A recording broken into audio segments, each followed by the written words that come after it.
एक खास बात है, मीरा की जो कृष्ण के प्रति उनकी भक्ति है वो कांत भाव की भक्ति कहलाती है, उसको माधुर्य भाव की भक्ति कहते हैं। क्या मतलब है कांत भाव और माधुर्य भाव? मीरा कह रही है मेरे तो गिरधर गोपाल दूसरों ना कोई, जाके सिर मोर मुकुट मेरो पति सोई। वो अपने कृष्ण को क्या कहती है? अपना पति। और जब भगवान को, ईश्वर को या किसी को पति के भाव से उसकी भक्ति की जाए तो उसे कांत भाव कहते हैं। जैसे याद है आपको, मैंने बताया था तुलसी की भक्ति कैसी थी? वो राम को अपना स्वामी मानते थे और खुद को सेवक। तो तुलसीदास जी की भक्ति कैसी है? दास भाव की, है ना। सूरदास जी के समय में मैंने बताया था सूरदास जी कृष्ण को अपना मित्र मानते हैं, सखा भाव की। तो सूरदास की भक्ति कैसी है? सखा भाव की। तुलसीदास की भक्ति कैसी है? दास भाव की। और मीरा की भक्ति कैसी है? कांत भाव की, क्योंकि वो मीरा कृष्ण को अपना पति मानती है। ठीक है, तो हम लोगों ने मीरा के बारे में काफ़ी कुछ पढ़ा है, काफ़ी कुछ सुना है। आज हम उसके कुछ पद पढ़ते हैं। उन्होंने जो रचनाएं करी हैं उनमें मीरा मुक्तावली एक प्रमुख रचना है, और उस मीरा मुक्तावली में से कुछ पद हमारे कोर्स में लिए गए हैं, जिसके संपादक है नरोत्तम स्वामी। और जो पहला पद है वो है मेरे तो गिरधर गोपाल दूसरों ना कोई। तो आज हम इसकी व्याख्या करते हैं और इसकी काव्यगत विशेषताएं देखते हैं। आज तो सबसे पहले तो हमें ये मालूम होना चाहिए कि मेरे तो गिरधर गोपाल दूसरों ना कोई, यदि ये पंक्ति आ जाए और आपसे पूछा जाए कि इसकी कवित्री कौन है, इसकी रचनाकार कौन है, तो कौन है? मीरा। कौन सी पुस्तक से ली गई है ये पंक्ति? मीरा मुक्तावली, जो किसके द्वारा संपादित किया गया है? संपादक नरोत्तम स्वामी। याद है आपको? मैं आपको बताती हूँ संदर्भ। तो क्या कहेंगे आप? उपयुक्त काव्यांश या उपयुक्त पद मीरा द्वारा रचित मीरा मुक्तावली से लिया गया है, जिसका संपादन नरोत्तम स्वामी ने किया है। याद है? ऐसे संदर्भ लिखते नहीं लिखते, फिर प्रसंग लिखते हैं। तो प्रसंग में हम क्या लिखेंगे कि प्रस्तुत पद में मीरा ने कृष्ण के प्रति अपने कांत भाव की भक्ति प्रस्तुत करते हुए अपने आप को कृष्ण के प्रेम में लीन बताया है और कृष्ण की भक्ति को सर्वश्रेष्ठ बताया है। अब ये बात हम कब बता पाएंगे? जब हम इस पद को पूरा पढ़ लेंगे, तभी तो बता पाएंगे कि इस पद में क्या बताया गया है। तो मैं आपको बताती हूँ, मेरे तो गिरधर गोपाल दूसरों ना कोई। मीरा क्या कह रही है? मेरे तो केवल गिरधर, गिरधर जिसने गिरिराज पर्वत को धारण किया था। किसने? कृष्ण ने। तो जो गिरिराज पर्वत को धारण करने वाले जो कृष्ण हैं, मेरे तो वही हैं।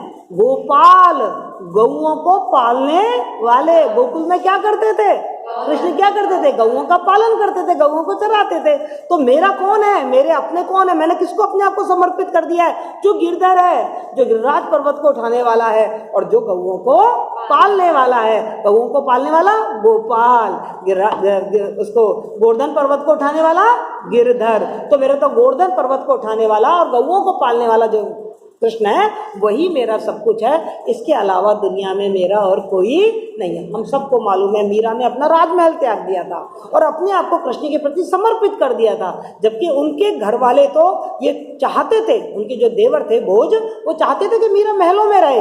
हमने सुना है जब वो महलों में नहीं रह रही है तो भोज नाराज हो गए, उन्होंने जहर का प्याला भेजा था, नहीं भेजा था। लेकिन मीरा ने तो क्या किया कि चाहे कोई कुछ भी कहे, मैंने तो अपने आप को कृष्ण के प्रति समर्पित कर दिया है। तो मेरे तो गिरधर गोपाल दूसरों ना कोई। एक निष्ठ भक्ति, केवल कृष्ण की भक्ति है मेरे मन में, मैं किसी और ईश्वर की पूजा नहीं करती। याद है जैसे सूरदास के उसमें सखियां कहती हैं कि हम तो निर्गुण ब्रह्म को नहीं जानते, हम तो केवल सगुण ब्रह्म की उपासना करेंगे। ऐसे मीरा कह रही है मैं केवल कृष्ण की भक्ति करूंगी, इसके अलावा मैं किसी और को नहीं जानती, किसी और को अपना स्वामी नहीं मानती।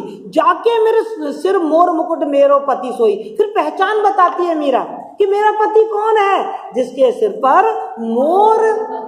मोर पंख वाला मुकुट धारण कर रखा है। हम सब जानते हैं, कितने भी भगवानों की फोटो आपने देखे होंगे, कृष्ण भगवान के मुकुट पर मोर पंख लगा हुआ है। तो पहचान बताइए कि मेरा पति तो वही है जिसने मोर पंख का मुकुट धारण कर रखा है। तो जाके सिर मोर मुकुट रूपक अलंकार, है ना, मोर पंख रूपी मुकुट, मेरो पति सोई, मेरा पति तो वही है। यानी कि मीरा ने पूरी घोषणा कर दी कि मेरा पति कौन है, मेरा पति वो है जिसने अपने सिर पर मोर पंख रूपी मुकुट धारण कर रखा है। छाड़ दई कुल की कहानी का करी है कोई, मीरा कह रही है छाड़ दई अर्थात मैंने छोड़ दी कुल की कहानी। कहानी का मतलब होता है मर्यादा।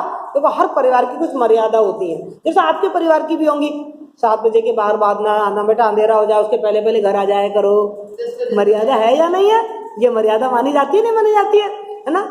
तो उनके घर की भी एक मर्यादा है, उनके परिवार की भी कोई मर्यादा थी। जैसे पहले तो मर्यादा होती थी कि जो रानियां रहती थी वो पर्दे में रहती थी, राजमहलों में ही रहती थी, बाहर मंदिरों में अकेली नहीं जाती थी, पालकी में ही जाती थी, साधु संतों से या पर पुरुष से कोई बात नहीं करती थी। मीरा कह रही है मैंने तो अपने परिवार की, कुल मतलब मेरा जो परिवार है, मेरा जो वंश है, उसकी मर्यादा को त्याग दिया। क्या करिए कोई, मुझे किसी का डर नहीं है, कोई मेरा क्या बिगाड़ लेगा। जबकि ऐसी बात नहीं, हमने देखा था राजा भोज उनको मारने की कोशिश कर रहे थे, लेकिन वो तो उनको विश्वास किस पर है? कृष्ण पर, कि चाहे कोई दुनिया मेरा कुछ बुरा भी करना चाहेंगे तो भी कृष्ण मेरे रखवाले हैं, तो मेरा तो कोई कुछ बिगाड़ नहीं पाएगा। तो छाड़ गई कुल की कहानी का करिए कोई, और संतन ढिंग बैठ बैठ लोक लाज खोई। मीरा कह रही है मैं तो संतों के साथ रहती हूँ, उनके साथ सत्संग करती हूँ, और लोग कहते हैं कि मैंने लोक लाज अर्थात दुनिया की जो शर्म होती है, जो हया होती है, वो छोड़ दी। क्योंकि उस समय तो पर्दा प्रथा थी, और मैं तो, जो उनके गुरु का नाम था रैदास, तो वो क्या, वो तो अपने गुरु के सत्संग में रहती थी, जो और साधु सन्यासी आते थे उनके साथ रहती थी, और ये तो उनके राजमहल के परिवारों की मर्यादा के विरुद्ध थी। तो वो कहते हैं, लोग कहते हैं कि मैंने अपने परिवार की, अपने दुनिया की शर्म हया को त्याग दिया है, लेकिन मैं तो साधु संतों के साथ ही रहना पसंद करती हूँ। क्यों? कि वहां पर मुझे सत्संग मिलता है, श्री कृष्ण का का प्रेम मिलता है। असुवन जल सींच सींच प्रेम बेल बोई। और देखो मीरा की यहाँ विरह व्यथा प्रकट हुई है। असुवन जल सींच सींच, सींच सींच में पुनरुक्ति प्रकाश अलंकार है, एक ही शब्द 2 बार आया ना, सींच सींच। तो असुवन जल सींच सींच प्रेम बेल बोई, प्रेम बेल में फिर रूपक अलंकार आ गया। वो कह रही है मैंने अपने कृष्ण की भक्ति में, कृष्ण के प्रेम में मैंने इतने आंसू बहाए हैं, और उन आंसुओं से ही मैंने कृष्ण की प्रेम रूपी बेल को सींचा है। यानी कि आज मेरे कृष्ण की प्रेम रूपी बेल बहुत बड़ी हो गई है। क्यों बड़ी हो गई? जब हम कोई पेड़ पौधा कब बड़ा होता है? जब हम उसका सिंचन करते हैं जल से।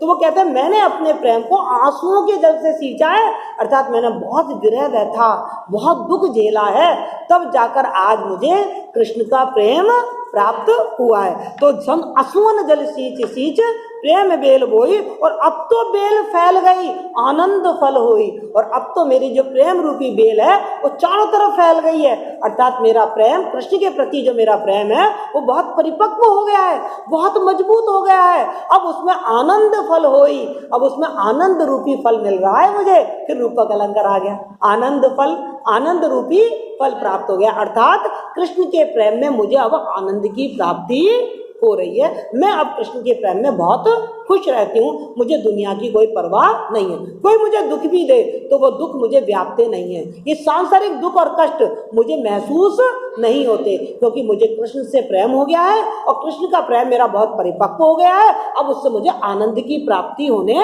लगी है। तो यहाँ रूपक अलंकार के माध्यम से, बेल के माध्यम से मीरा ने कल्पना करी है अपने प्रेम की। मेरा प्रेम कैसा है? बेल की तरह है, जिसे मैंने किससे सींचा है? आंसुओं के जल से सींचा है, और मेरी बेल अब क्या हो गई है? फैल गई है। और कल्पना करिए कि जैसे बेल में बहुत सारे फल पैदा हो जाते हैं, लताएं होती है ना, आपने पढ़ी होंगी, उनमें फल पैदा हो जाते हैं, तरबूजे की है, खरबूजे की बेल है, फल पैदा हो जाते हैं। ऐसे ही मेरे प्रेम रूपी बेल में कौन सा फल पैदा हो गया है?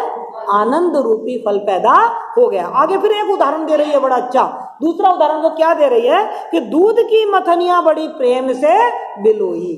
एक उदाहरण तो उन्होंने बेल का दिया, लताओं का दिया।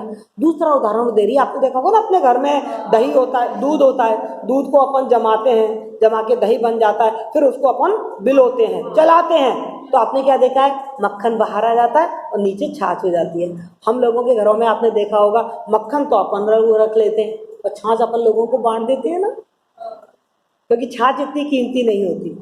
मक्खन कीमती होता है, तो मक्खन थोड़ी बांटते हैं, मक्खन तो हम अपने लिए रख लेते हैं और छाछ लोगों को बांट देते हैं। मीरा ने भी अपने प्रेम की तुलना इसी तरीके के बिलोने से की है। मीरा क्या कह रही है कि दूध की मथनियां बड़े प्रेम से बिलोई, मैंने बड़े प्रेम के साथ कृष्ण के साथ जो मेरी भक्ति थी, उस भक्ति को मैंने बहुत बिलोया है, अर्थात मैंने बहुत शोध किया है, खोज किया है, बहुत प्रयास किए हैं, कोशिश की है। क्या जब दही में से मक्खन निकलता है वो आसानी से निकल आता है? बहुत प्रयास करना पड़ता है, बहुत प्रयत्न करने पड़ते हैं। तो मीरा कह रही है कि मैंने कृष्ण की जो भक्ति है उसको पाने के लिए बहुत प्रयास किए हैं। तो जब मैंने प्रयास किया तो क्या हुआ? दध मथ, जैसे दही को मथा जाता है और दही को मथने के बाद मक्खन निकल आता है और छाछ को हम छोड़ देते हैं, उसी तरीके से मेरी उस भक्ति में अब क्या हुआ है? कृष्ण का प्रेम रूपी मक्खन तो आ गया है और सांसारिक मोह माया रूपी छाछ को मैंने त्याग दिया है। क्लियर? रूपक अलंकार कितना प्यारा रूपक अलंकार है कि दूध की मथनियां बड़े प्रेम से बिलोई और दध मथ घृत काढ़ लियो, दही को मथ कर, घृत मानी घी काढ़ लियो, घी तो मैंने निकाल लिया, प्राप्त कर लिया, और छाड़ दही छोई मानी छाछ, और छाछ को मैंने छोड़ दिया। तो घी किसे कहा है यहाँ पर? कृष्ण के प्रेम को। दूध की मथनिया, दही किसको कहा है? भक्ति को मैंने मथा तो कृष्ण का प्रेम बाहर निकल कर आया, घी रूपी वो तो मैंने ग्रहण कर लिया, और छाछ रूपी सांसारिक मोह माया मैंने छोड़ दी। भगत देख राजी हुई, क्योंकि अब मुझे कृष्ण का प्रेम मिल गया है, कृष्ण की भक्ति मुझे मिल गई है, मेरा पूरा समर्पण है, तो मैं क्या, मेरी अब प्रकृति क्या बन गई है? मैं किनको देखकर खुश होती हूँ? यदि मुझे कोई भक्त मिल जाता है, ईश्वर का भक्त मिल जाता है जो भक्ति की बातें करता है, सत्संग की बातें करता है, उसको देखकर तो मैं बहुत खुश होती हूँ। और जगत देख रोई, पर दुनिया के लोगों को देखकर मुझे रोना आता है। या जगत का मतलब क्या है? ऐसे लोग जो सांसारिक मोह माया में डूबे हुए हैं, जो लोभ लालच में डूबे हुए हैं, जिनको ईश्वर की भक्ति प्राप्त नहीं हो, ऐसे लोगों को देखकर रोने का मतलब क्या है? मुझे दुख होता है कि ये लोग अपना मनुष्य जीवन गंवा रहे हैं। बार बार थोड़ी मिलता है मनुष्य जीवन मिला है तो ईश्वर का प्रेम प्राप्त करो। तो ऐसे लोगों का जीवन देखकर मुझे बहुत ही कष्ट होता है, बहुत दुख होता है। मैं उनको देखकर मेरे आंखों में आंसू आ जाते हैं, मैं रोने लग जाती हूँ। और ऐसे लोगों को देखकर मैं खुश हो जाती हूँ जिन्हें ईश्वर का प्रेम, ईश्वरीय प्रेम मिल चुका है, जिन पर ईश्वर की कृपा हो चुकी है। दास मीरा लाल गिरधर तारो अब मुई, मीरा प्रार्थना कर रही है कि हे भगवान, मैं तुम्हारी दासी हूँ, तुम्हारी पत्नी हूँ, सेविका हूँ मैं तुम्हारी, अब तो तुम मेरा उद्धार कर दो, अर्थात इस सांसारिक मोह माया से मुझे छुड़वाकर अपने चरणों में मुझे अपना स्थान दे दो। ये मीरा प्रार्थना कर रही है, किनसे? कृष्ण से अपनी उद्धार की प्रार्थना कर रही है। क्या समझ में आया आपको? मजा आया कि नहीं आया?